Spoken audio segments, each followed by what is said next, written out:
Leaders Talk, the interview podcast portraying leaders who are committed to better leadership, better organizations, and a better world. Powered by Leadership Choices.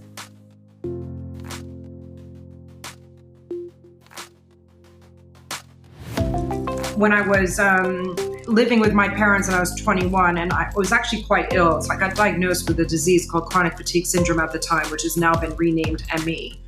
And I could not really function because I was so mentally and physically ill. And I was told I would never work again a day in my life.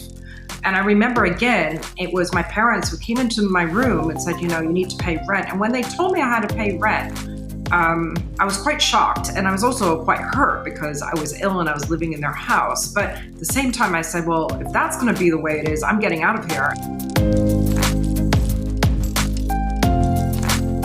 There's no such thing as failure. And I know people say that, it's quite cliche. If you really trusted something a bit bigger than yourself, it won't be failure because you'll be guided to the next thing and you'll be pushed on another path and you'll just see how one thing falls into another. So don't, think, oh my God, worst case scenario this, because if that's the worst case scenario, something else will come in and take you somewhere else.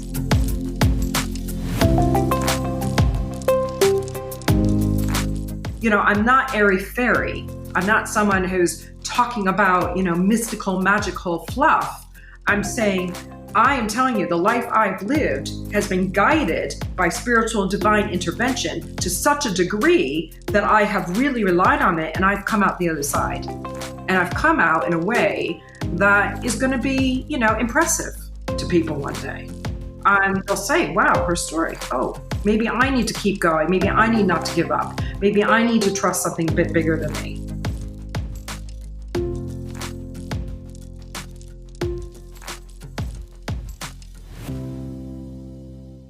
Welcome to a new episode of Leaders Talk, the interview podcast in which we interview and feature inspiring leaders and stand for better leadership, better organizations, and a better world. My name is Carsten Draht, and my guest today is Sherry Roberts. Sherry is originally a US American from Connecticut, and then during her life moved to Europe, is now living in London since more than 20 years, and 10 years ago founded a company called The Longest Stay, a company that is disrupting an industry that didn't even exist, and is been a successful entrepreneur ever since. And she has had a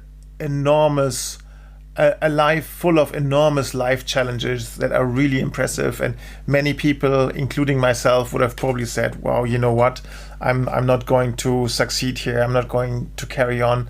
But she did. And we will listen to her story. And I guarantee you it's going to be very, very interesting. Hey, Sherry, great to have you. Great to be here, Carsten. Thanks for inviting me. Oh, absolutely. I'm really looking forward to this. This is such an amazing life that you are living and such an amazing story that you also shared with me. And Sherry, can you explain what do you do today? Well, I try to do as little as possible, but that doesn't always work. No, so I do a couple things. So one, I have a business called The Longest Stay, which is fundamentally an e-commerce platform where you can buy designer furniture. But the vision of the company is to be the world's first shoppable hotels. So what I mean by that is we would furnish hotels with products that we source from around the world. And then we allow people to buy what's in the hotel through our online platform. So we kind of power hotels. We can also power cruise ships and kind of allow people to bring a bit of their holiday back home with them in terms of merchandise for their home. So that's The Longest Stay. So I would call that my first child and the one that's taken quite a long time to grow up. But it's also the one that's the most exciting because it's a disruptive business model. It's the first in the world to do it. It's came out of huge market research from an amazing university called École Hôtelière des Lausanne in Switzerland. And it's been something that I've dedicated the last 10 years of my life to. The second thing I do is I do a cooking show and kind of a bit of a travel show called Sexy Single Dish. And I launched this during COVID because I got, I was home like everybody else, and I was a bit bored and things were very quiet. So I decided to cook. And I used to always cook as a young person, and I cooked when I lived in Italy, when I was married to an Italian. So I kind of got back to cooking, and I was making these Instagram stories, and people were saying, these are really great. These are really great. Keep going. And then I decided, why don't I just launch a channel called Sexy Single Dish? It's all about empowerment, love yourself, cook for yourself. And then you can, buy those dishes and glasses that I serve on my Sexy Single Dish show through the Longest Days website. So essentially, I become an influencer for my own company, The Longest Day. So as I'm building Sherry's kind of personal brand behind Sexy Single Dish, is driving the business of The Longest Day. So I've done about 22 episodes. I do everything myself at home. I also did a travel series where I went to Italy and I interviewed hotels and I talked about making them shoppable hotels. And again, tying it into restaurants and food and looking always for that sexy single dish, which is a healthy portion for one. And it's usually around, something quite lovely and fresh Mediterranean ingredients that you can make. So I have a bit of a theme. And I kind of think that the sexy single dish, I would say my baby that's in an infant stage, might grow up one day and become a restaurant concept, or might become where we reinvent the Happy Meal one day. So, and everyone can have a sexy single dish and go home with a plate and a glass and, maybe a little candle of choice. So I fell on naturally as a hobby and something I feel is really good for The Longest Day. And it's something I'm very passionate about. And at the same time, it kind of keeps the creativity flowing. And like I said, it all feeds back also to the fact that The Longest Day benefits from having a nice content show that's linked to the brand, and we can drive more product and more revenues through The Longest Day through Sexy Single Dish. Mm-hmm. So that's the short version of what I do. That's a short version. I love that bubbling creativity when you talk about that. And there's this strong entrepreneurial DNA, and it kind of kicked in early in your life. So you started working when you was 50, not as an entrepreneur, but you started working and earning serious money in an insurance company. Can you tell us about that? Well, I was 15 years old and my mother said to me, I was home from school, and she said, you need to go out and get a job. I said, a job? Yeah, she said, you need to get a job. And I'm sure she meant, go to someone's house and babysit, or go rake some leaves and earn some money because, I lived in Connecticut and we always have tons of leaves during the autumn season. And I think it was autumn when she was saying to me, go out and find a job. And what I did was I remember taking her briefcase or my father's briefcase, and I changed my clothes and made myself look quite serious. And I went to this huge insurance company called Blue Cross Blue Shield, and I knocked on the door and I said, I'd like a job. And they said, well, here's an application, but you have to be at least 16. I said, that's fine. Just give me the application. And I thought, well, one day I will be 16. I might as well apply. So I applied. And in fact, they didn't seem to be bothered by my age, and they just employed me. And so I went to work every day after high school from 4 p.m. till 9 p.m., working in data entry, processing insurance claims through their data system, which we didn't have computers then, so it was all a bit ancient. But yeah, and I wouldn't say I made serious money, but I'd say, I made at least minimum wage or more. And at 15, that was quite good. I mean, I had a paycheck. I could buy, my own clothes. I could pay my car insurance, and I had a car by the time I was 16. So I became quite independent, quite young, and learned about business at a very young age. And I continued with that job for many years. And then I went on to be, I would say that at least 10 to 15 jobs by the time I was 20. I mean, if I was doing one, it was temporary. Maybe I was doing two at the same time. Maybe one didn't work out and I took another one, or I was doubling up on jobs. And I was pretty much a workaholic. And, if it didn't work out, I never really cared. I'd just go and take another job. And my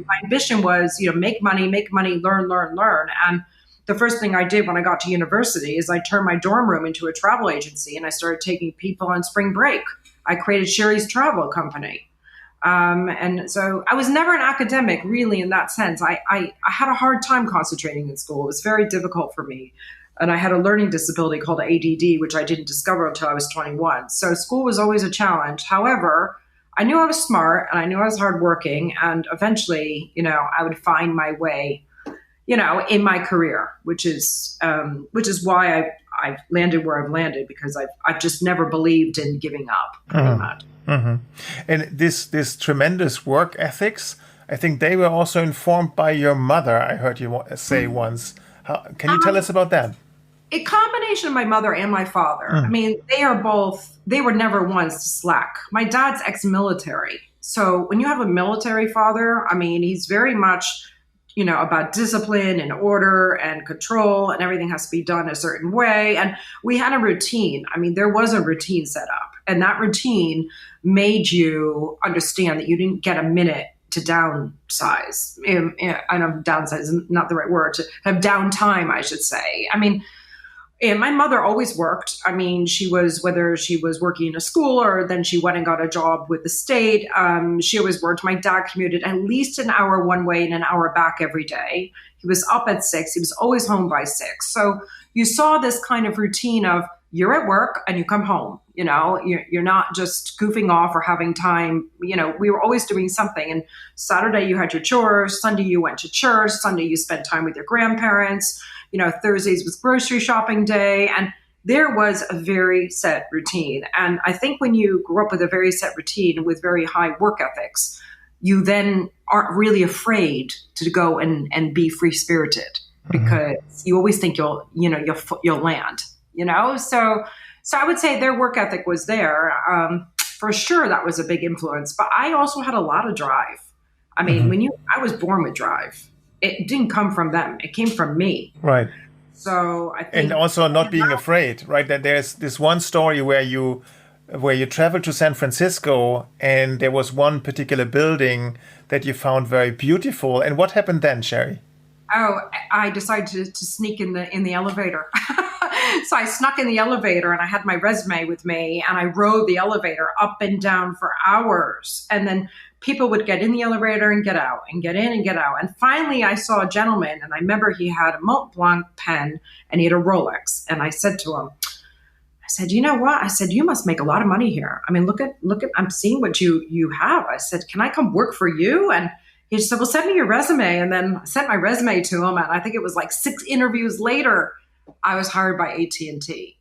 In fact, today is actually that gentleman's birthday, and I'm still in touch with him, probably 30 years later, right? So you literally did elevator pitches. I did elevator pitches beyond. And that was me. I never had a fear to go up and ask for what I want or go and get that job. No one was going to get me a job. I got it on my own. And when I was living with my parents and I was 21, and I was actually quite ill. So I got diagnosed with a disease called chronic fatigue syndrome at the time, which has now been renamed ME. And I could not really function because I was so mentally and physically ill. And I was told I would never work again a day in my life. And I remember, again, it was my parents who came into my room and said, you need to pay rent. And when they told me I had to pay rent, I was quite shocked. And I was also quite hurt because I was ill and I was living in their house. But at the same time, I said, well, if that's going to be the way it is, I'm getting out of here. And I remember looking through my phone book and the telephone book, and then finding this company called Holland America Cruise Line. And before you know it, I'm calling them, pitching for a job. And then before you know it, a plane ticket's arriving and I'm going to Alaska. So ill or not ill, I wasn't going to stay home, and I was going to go ahead and try to do whatever job I could do with the illness I had. And I went to Alaska, and I was a tour director, and I took passengers on a gray line bus, and I was up 4 a.m. and I got home at 7 p.m. and I was on the road 5 days a week, and it was exhausting. But I coped with my illness, and I kept the job, and I did that for 6 months. And then afterwards, I bought that one-way ticket to San Francisco and said, okay, now I've really got to try and make a proper job, even though I'm still quite ill.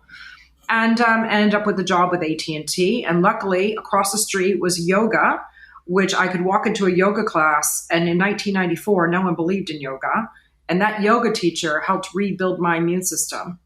And then I found acupuncture in Chinatown. And then before you know it, the acupuncture and the yoga really changed my health. And it made a dramatic difference to my condition.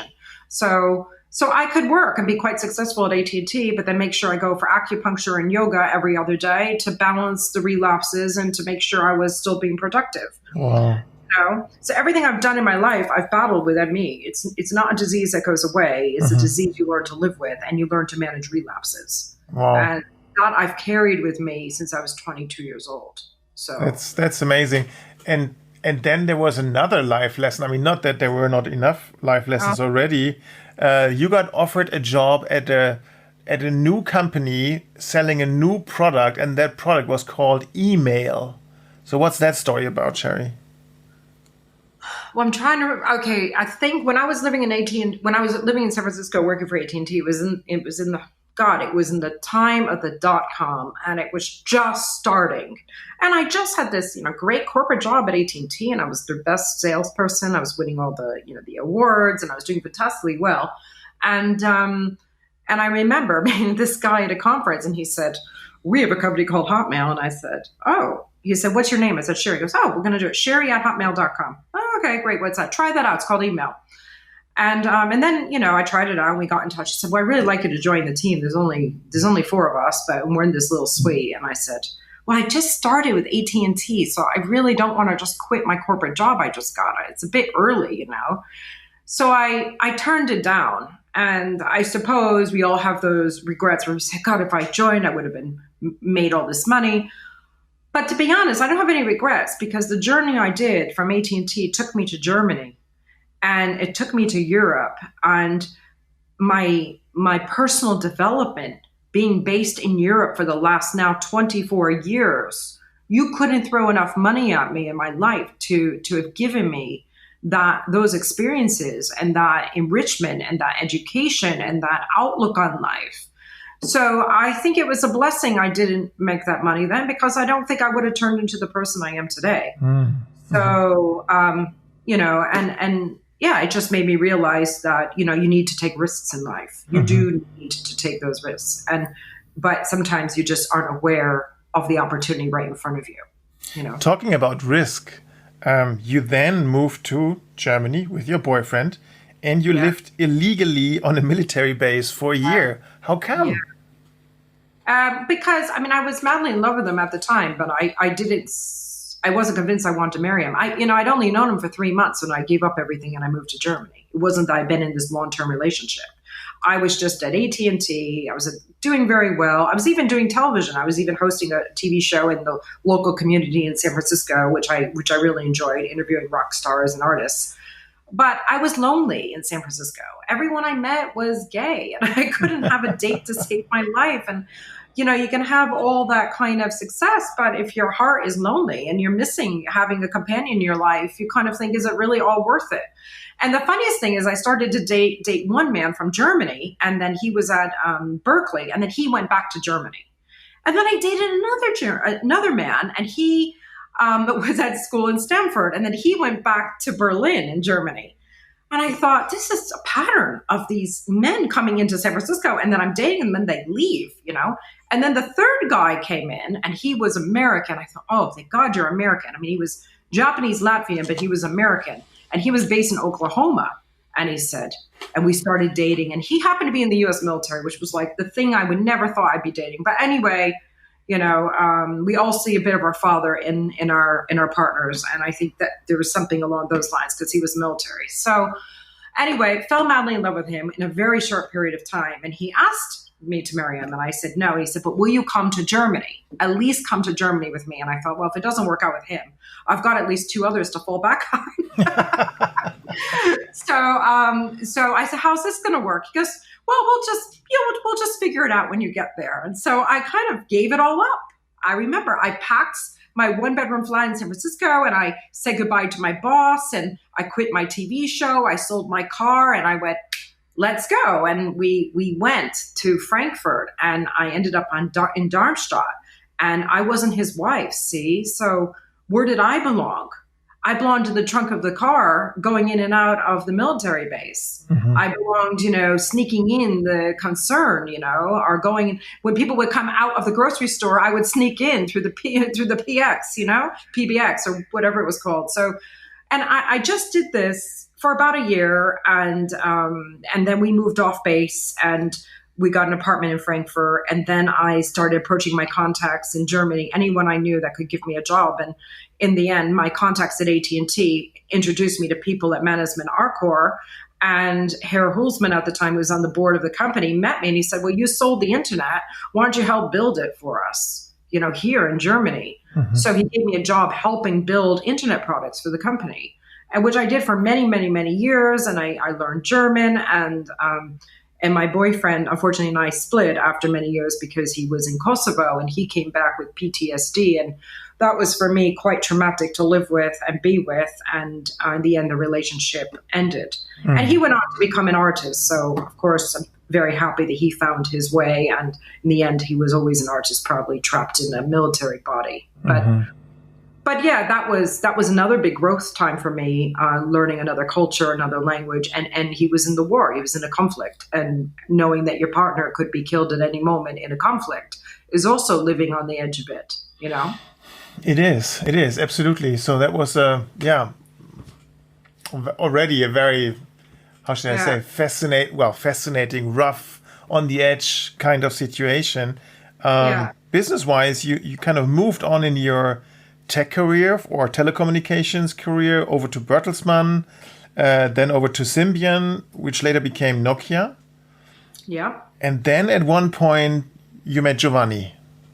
Yes, I met the gorgeous Giovanni. So this was also quite an interesting time because I hadn't been in a serious relationship since my partner in the military, and we split, and that was many years before I met Giovanni. But it was one of this kind of, you weren't looking for it, but it kind of found you. And I remember being at 3GSM in Cannes. It was the last 3GSM event, and leaving a Nokia party quite late at night. And also kind of saying, I deserve the best and I'm not going to compromise just to compromise again. I'm going to make sure I'd rather be alone than be in the wrong relationship. And I remember saying, there's no one here, I'm getting out, kind of like saying, this isn't the place for me to meet somebody. And at that point, I was through the evening event. And this gentleman came up to me and he didn't really speak English, but I remember he came up to me and he said, you're so miserable, but you're so beautiful. And he grabbed me and he kissed me. And I thought, oh my God, he's kissing me. Like, who is this guy? And I looked at him, I said, but you look a bit like Tom Cruise, maybe Al Pacino. I can't really get angry with you, you're so gorgeous. And he said, well, I take you for lunch tomorrow. We go for pranzo. And I'm thinking, what's a pranzo? And it's like a lunch. And I said, okay. He said, meet me tomorrow. I call you. Meet me. We go for pranzo. And the next day, he did call me and he invited me to this lunch with all of his colleagues. And he was working for Hewlett-Packard, and they were all very charming and they all spoke English. And they said, don't worry about his English. He'll learn it so fast. He's a genius. He's one of the best people we have in the company. He's absolutely a diamond. It was almost like he took me to the Giovanni fan club, And then I left the lunch and he said, you come to Rome, whether you like me or you don't, you have a weekend paid in Rome. And I thought, okay, that's very smooth.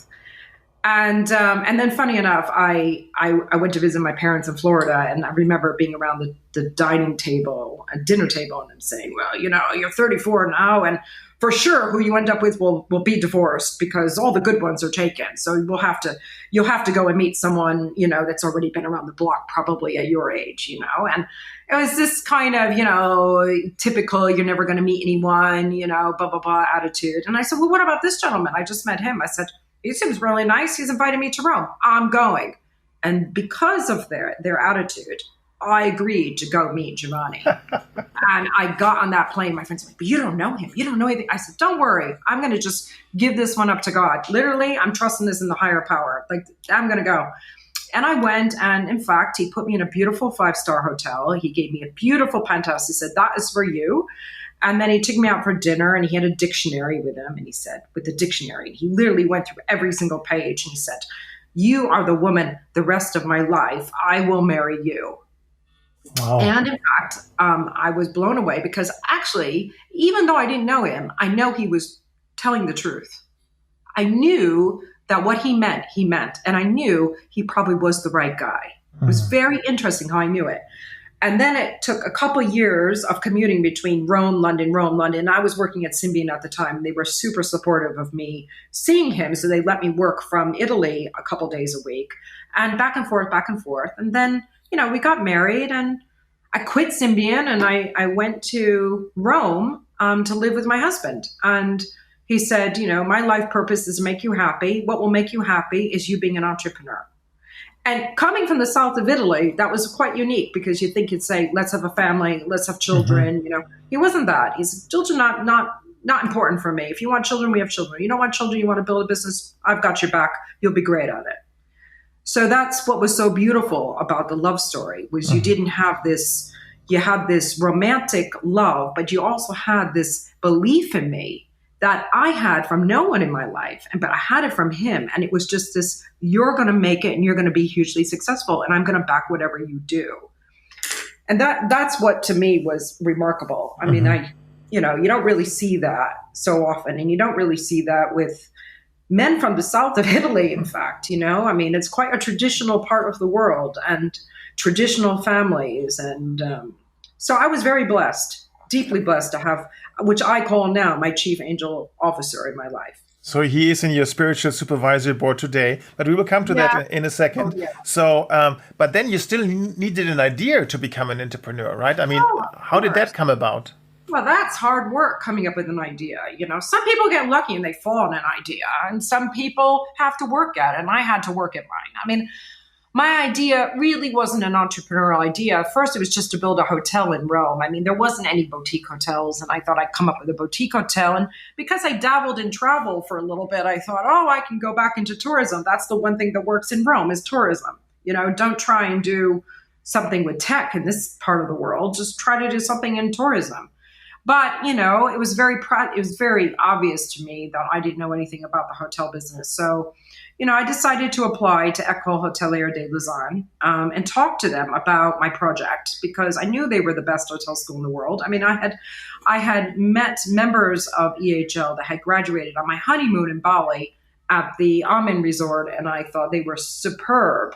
So I called the school, and the dean at the time, who was from Romania, and he still is very active in the university there, he just I think he just liked my spirit and my drive. And he just said, look, we'll give you some students. Why don't you build a business? Do something a lot more interesting than a hotel. You've done a lot in the tech world. Why don't you use your brains, what you did there, and apply it to the hospitality? And I suppose in a secret way, he supported me. He allowed me to have students, year after year and month after month to do research and come up with a business, which I'm not sure they really allowed anyone else to do. And to this day, probably don't want to do that with anyone else. But I was fortunate enough to go through quite a process. And I think I learned a huge amount through that program because I really had no idea what it is to validate a business idea and how important it is to make sure what you come up with, there really is a business behind it, not just something you like to do or something you feel might be the way forward. And if you can validate a business idea and get it passed through a Swiss administration, chances are you really know what you're talking about. And so when I left, I had the idea of creating the longest stay, creating kind of a net-a-porter for furniture combined with being the world's first hotel shoppable platform. And I knew it would be a long journey, it would be a hard journey, and there would be a big challenge in my life. And maybe for our listeners to recall, this is 2010, so the internet was quite young. Amazon was just around, right? I mean, they were. No, Amazon was around. People knew Amazon. I think what people didn't know is Net-a-Porter, which was just kind of, really understanding the fashion world of how you can get fashion, high expensive item, clothing to your home and have this easy delivery process and return policy. I think where we were was that what's after fashion? Are people going to do furniture? And because fashion was still in the infancy, no one was thinking about furniture, and they weren't thinking about luxury furniture. So you have to get the mass behind your furniture before you can get the luxury shoppers behind your furniture. So I was coming up with a luxury concept to buy expensive designer furniture on the internet. And in here, people were just starting to accept buying designer clothes on the internet. So I was 10 years. I was really ahead, really early with the idea. So ahead of the curve, but instead of failing and kind of giving in, you started evangelizing the Italian furniture industry and people who would equip hotels, and somehow you succeeded. Well, it took years and years. I mean, I would go to Isolone and network with furniture companies who refused to talk to me. I eventually created a homepage, a fake homepage, saying this is what it would look like if you were part of my company. You'd be in this shoppable magazine. I had to convince them I had a magazine that I was creating, not a retail business. And they'd be in the magazine, then people could buy from the magazine. I mean, it had to go almost like that. And eventually I partnered with Stefan Tolgard.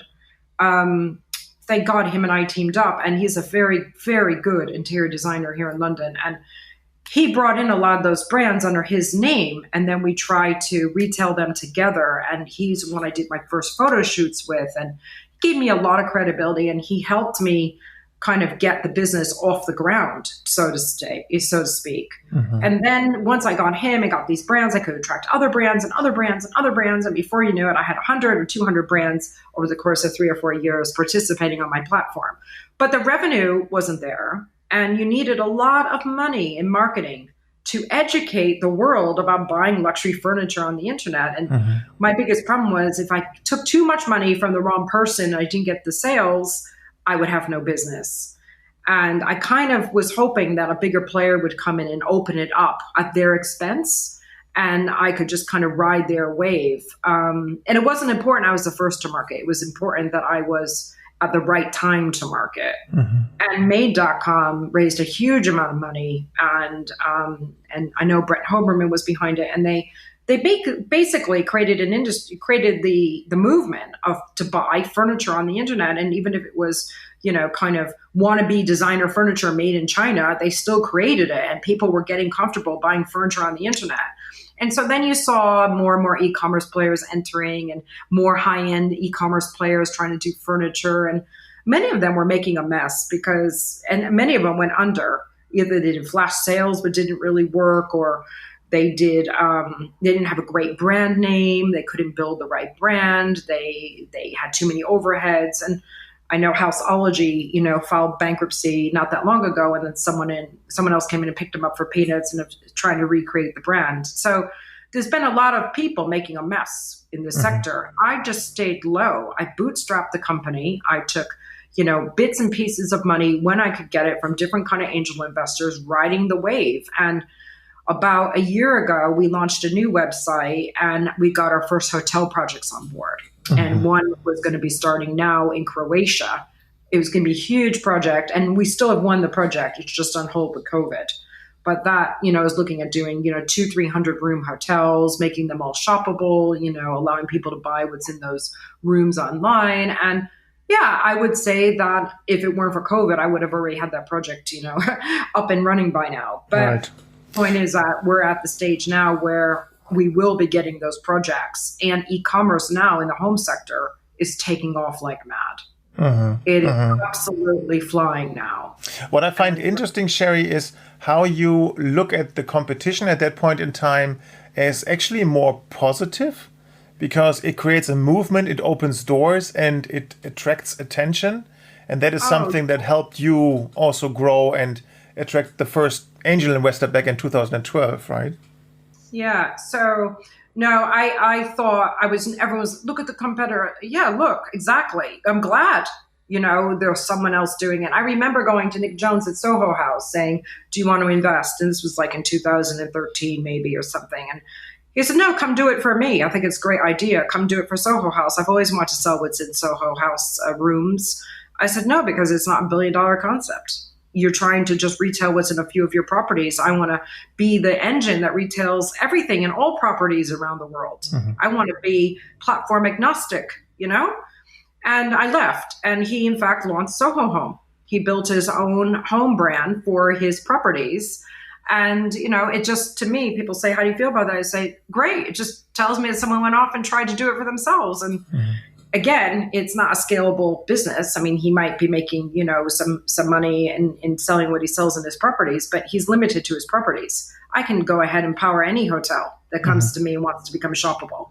I can power any cruise line that comes to me and wants to be shoppable. It's a business model that works globally, and that's why it can have a huge exit. Right. Yeah. But before we go there, Sherry, something else happened. 2013, you moved your company from Rome to London, and you were just about to launch your website, and then you received a pretty tragic message. Yeah, so I got hit again, I'd say, with a challenge in my life. And unfortunately, my gorgeous husband tragically died of a heart attack. Now, it was unexpected. It was something I did not see coming. However, he was battling mental illness since he was 16 years old, and he suffered from addiction.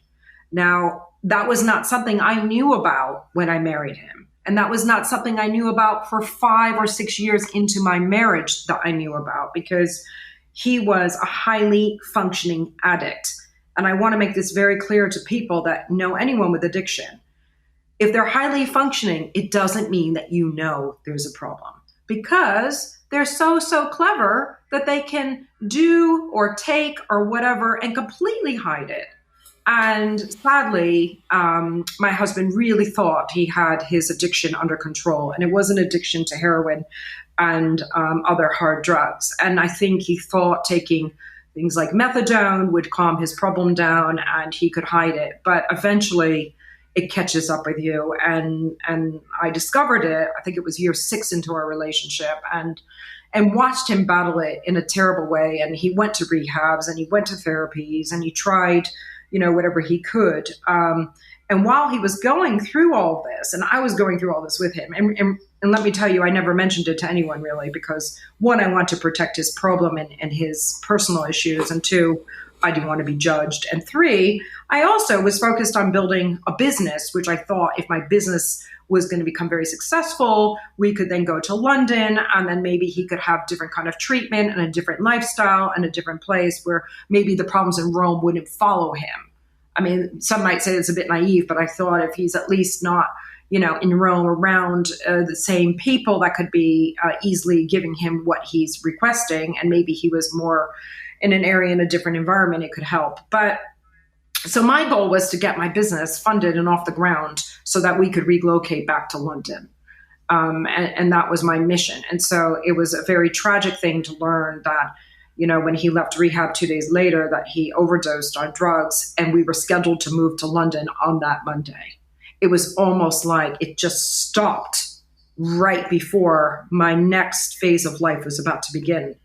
And it was almost like he was set free and I was set free in a way, probably so I could become a success and I could probably do something quite important in humanity. Because I couldn't really understand why he had to die at that moment, 3 days before we were moving to London. The timing was surreal to me.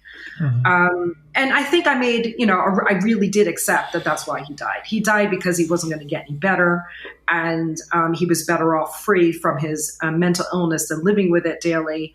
And if he was going to be part of my life, my business would never have succeeded. Because living with someone with mental illness like that, you die, part of you dies every day as well. And so, I'm not saying that this is a happy ending, but I'm saying, we left, when he left and he died, we left on good terms. It wasn't that there was any resentment. And he had tried to get better and he couldn't get better.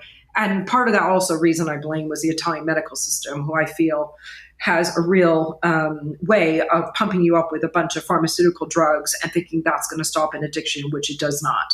And probably diagnosing individuals with wrong conditions such as bipolar and pumping them up to drugs when there's no evidence of bipolar whatsoever. But I wasn't in a position to go and challenge the Italian medical system and how they treated him in rehab at that time. But I do have a very strong resentment towards how he was treated. And I do think, in some ways it could have been prevented his death if he'd had better medical assistance. But, what's meant to be is meant to be. It was a very sad story. He was a very highly intelligent and gorgeous human being and someone who protected me. He never once wanted me to do drugs or participate, and he was very much against it. And he was only for, build your business, be successful, make it happen. And I never had any lack of support or lack of love from this gentleman. So when he died, of course, you go through a huge trauma and you question everything. And then you have to come forward with why he died. And I think part of me definitely did not tell most of the people at that time. I only revealed it to my parents literally a year ago.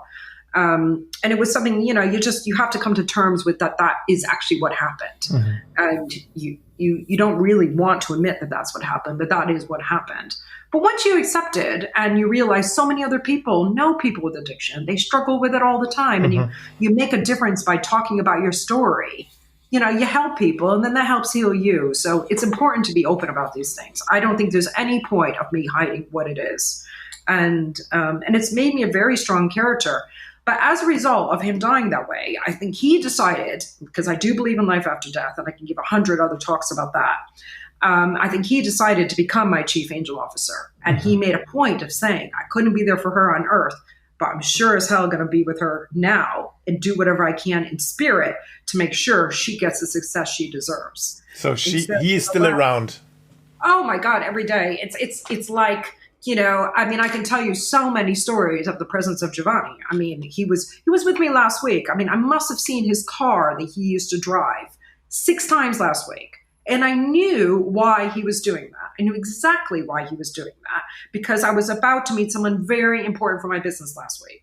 And I could tell that he was letting me know this person's coming. And there's just loads of signs. And you say, oh, are you just imagining it? I'm not imagining it. I'm a very grounded person. And if I see coincidences happen too many times, too many miracles, I know that there's something bigger driving it. I remember being absolutely without a penny. I'm talking without a penny in the business or in my personal account. All of a sudden, my wedding songs start playing on the radio. And then literally out of the blue, one of my investors calls and says, how's the business doing? And I just said, as I always do, we're doing fantastic. I never say, by the way, we're not covering our burn rate today. They ended up topping up a huge amount of money within an hour. So I have a lot of examples like that. And I think, a lot of examples of hope and positivity and being guided. And I think that that's been probably one of the most remarkable things about my life the last 10 years is my spiritual growth that has happened to me personally while I've been building this business and what I've realized that exists well beyond Earth, Right. Yeah.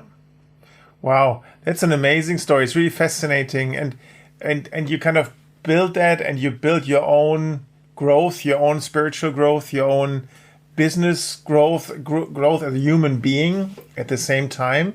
And then, to fast forward today, your company is in business since 10 years. You got published actually in a book on female entrepreneurs this year with, was it 50 other female leaders? 52. Yeah, so that's an amazing success. And what I find interesting is there's the business dimension in when you tell the story, but there's also a broader dimension about meaning, about a spiritual dimension even. What is the meaning of what you do? How would you articulate that? Well, I know exactly my life purpose, see, and maybe that is why I make sense of all the struggle and I never feel like a victim. You never hear me say, you just don't hear me whinge. I'm not a whinger. And I'm one that takes action, and makes stuff happen and turns something positive out of something nothing, like I did with COVID. I launched a TV show, right? I launched a cooking show. So I'm sorry, I'm just trying to remember exactly what you asked me again now. That's the question of the life purpose and the meaning that you see in your life. So when I was 19, I had my palm read, and I was in student center, and someone read my palm, and it was one of these gimmicky things. A bunch of girlfriends and I went in line for a joke, and this woman said, "But she's like, you get married at 37," and she was revealing my life, and it was really fascinating. She said, "But when you're 50, do you know what you really are? And I said, what am I? She said, well, you're an author, you're a TV celebrity, you're a multimillionaire, and you're one of the greatest humanitarians. I said, really? That's all it is. And I was 19. I remember her saying that to me. And she said, you're going to have a tough life. She said, but you will be telling the world about it when you're in your 50s. And she said, good luck. And I was 19. Wow. And I remember being on my honeymoon in Bali. And I don't know if you saw the movie Eat, Pray, Love, but there was a gentleman called the Medicine Man, and he was this kind of fortune teller. And anyway, Giovanni and I had our honeymoon in Bali, and I remember there was a big line to see the guy in Eat, Pray, Love, and all the tourists were lining up. And I said, oh, come on, we got to do it. I saw the movie. I want to see this guy. So we go in the line, and this guy's he's 90-something. He's got like one tooth, and he barely speaks English. And he looks at Giovanni and he says, you drive too fast. You're very bad. You have accident. You can die. You must stop. And so I thought he meant he'd have a car accident, because Giovanni did drive very fast. And I really looked at him quite upset. And the guy put his hand on my shoulder. He said, but you. He said, you TV celebrity, you big, you author, you big, you tell the world everything. And I laughed. And this was in 2007. Mm-hmm. And then in fact, Giovanni died of an accident, right? He died of a drug overdose. It's an accident. And now I just started my Sexy Single Dish. And that didn't come because I said I want to be in TV. That came because I wanted to make people laugh and show cooking and empower people that were feeling low during lockdown and by themselves. And, let's make a sexy single dish, And it came from a pure altruistic point of view when I did that. Mm-hmm. So something tells me that my future is going to be along those lines, because I now feel I'm ready to tell the full story, as I've done with you today. I now feel The Longest Day is about to take a really, really fast forward approach to huge success, because the market is now finally ready. Mm-hmm. And I feel I'm in the best place in my life now to deliver those messages, because I've fully healed. I've been through it all. I've come out the other end. I'm clear, I'm focused, and I can see exactly who I'm about to become. And it's super exciting for me. Not because I, feel like, I should be this famous person, but because I can't wait to give the message to the world of what has happened. I can't wait to tell people, don't lose hope. Trust miracles. You've got angels around you. You've got God. You've got angels around you. You've got things that will carry you through the very, very dark times. There is spiritual and divine intervention in your life. And I think that, and me being, a tech person, someone who has an MBA, somebody who's lived in multiple countries, who's learned languages, who's been through disease, who's been through war, who's had a learning disability. I'm not airy-fairy. I'm not someone who's talking about, mystical, magical fluff. I'm saying, I am telling you, the life I've lived has been guided by spiritual divine intervention to such a degree that I have really relied on it, and I've come out the other side. And I've come out in a way that is going to be, impressive to people one day. Mm-hmm. And they'll say, wow, her story. Oh, maybe I need to keep going. Maybe I need not to give up. Maybe I need to trust something a bit bigger than me. Sherry, I find your story is impressive already today. We don't need to wait until one day. It's becoming impressive. No, there's a lot more to come. There's a lot more to come. This is, you won't look at me, as a super successful business. You'll see that I'm bootstrapped at the moment, and I've been building it gradually. But it is about to turn a massive corner. And I think then you will see shoppable hotels. You'll see The Longest Day become a household name. You'll hear about it. You'll know that it's available in cruise ships. It will become one of those brands. And I think then, you and I will have another chat. And you'll say, I remember when I did that podcast with you. And I love that energy, Sherry. I love that, the way how you envision your future and also your past, the way you kind of built this up and how angels are with you. This is really amazing. Sherry, what would be the question that I didn't ask you that you would want me to ask you? Oh, well, I don't really know, actually. I mean, I suppose you can ask me about things like children. I never had children. So why? People say, why did you? And I guess it's important to address that I'm not a mother as of yet. I'm not a mother. My business has been my children, and I have a dog, obviously, who I consider to be my fur child. So I think it's important to address that, if you're a mother or you want to be an entrepreneur, I do think it's a challenge because your business is your baby. And if you have another baby, you might feel that, it's difficult to prioritize which one. And I suppose it's one of the reasons I haven't had children, because I could have been a single parent. I could have, if I hadn't met someone else, I could have, got a sperm donator, and I could have had a baby. And I just think that the dedication of what it takes to do a business is 24/7.